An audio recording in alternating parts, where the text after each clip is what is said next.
अभी आप लोग गोवा गए थे यार, आपने वहां पे गए नहीं किसी हॉन्टेड प्लेस पे? भाई नहीं यार, एक है ना वहां पे सेकंड हॉन्टेड प्लेस है, डी मैलो हाउस।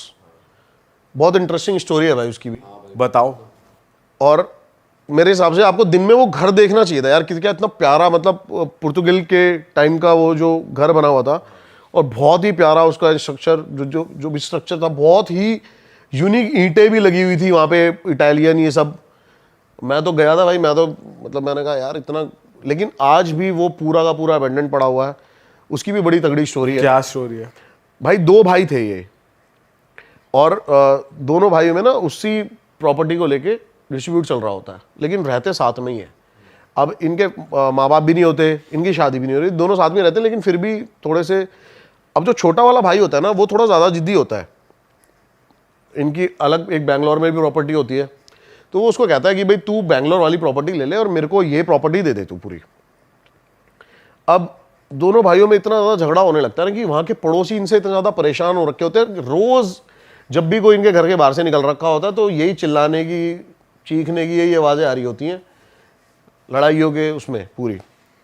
अब भाई क्या होता है, जो बड़ा वाला भाई होता है ना, एक दिन वो परेशान हो, ड्रिंक करके ढंग से इससे परेशान होके गन निकालता है और छोटे भाई को मार देता है। 2 गोली मारता है उसको, और जाके पीछे जो उनका बैकयार्ड होता है उसमें जाके दफना देता है।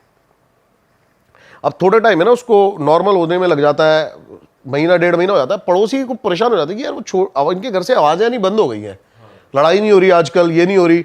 लेकिन है ना कुछ ऐसे इंसिडेंट शुरू हो जाते हैं कि जहाँ उसने वो गाड़ रखा होता है ना, उस कब्र के ऊपर बहुत ज़्यादा एकदम से कौवे आना, और रात को कुत्ते उसी कब्र की तरफ देख के भौंकना पागलों की तरह, ऐसी चीज़ें होने लगती है। तो इनका पड़ोसी एक दिन उससे पूछता है बड़े वाले से कि भाई क्या हो गया, वो छोटा वाला दिखाई नहीं दे रहा। तो ये ऐसे कह के बात टाल देता है कि भाई हमारा जो भी है हमारा सॉल्व हो गया, और वो बैंगलोर चला गया और वहीं पे ही सेटल हो गया, काम वही करेगा।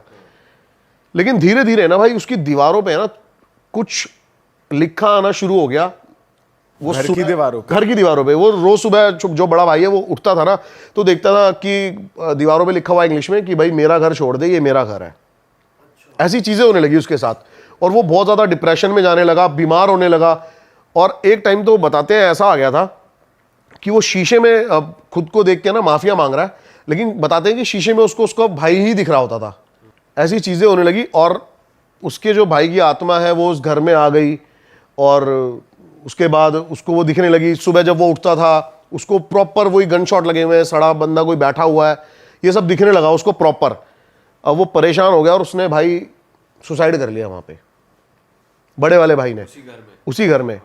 लेकिन बताते हैं कि भाई फिर से जब से उसका सुसाइड हुआ ना, उसके बाद से दोबारा वो लड़ाई की आवाजें आनी शुरू हो गई हैं उस घर से।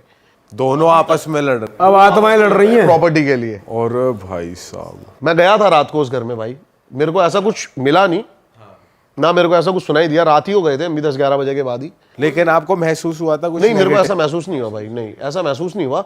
लेकिन अब कहते हैं ना भाई, इनका भी टाइम और ऑरा होता है, ऐसा नहीं होता ना ये कुत्ते बिल्ली नहीं है जाओगे आप। हाँ, तो ये चीज भाई बड़ी। किस टाइम पे विजिट किया था आपने? मैंने 12 बजे विजिट नहीं किया था रात को प्रॉपर, मैं गया था शायद 9-10 बजे अंधेरा होने के बाद। टाइम नहीं था हमारे पास, जाना था उस दिन एयरपोर्ट पे जल्दी। भाई 1 से 4 के बीच एक्टिव होती है एनर्जी, तब जाना चाहिए था आपको। नहीं, वैसे 12 से 3 कहते हैं। 3 से 4, मैंने 3 से 4 सुना हुआ है।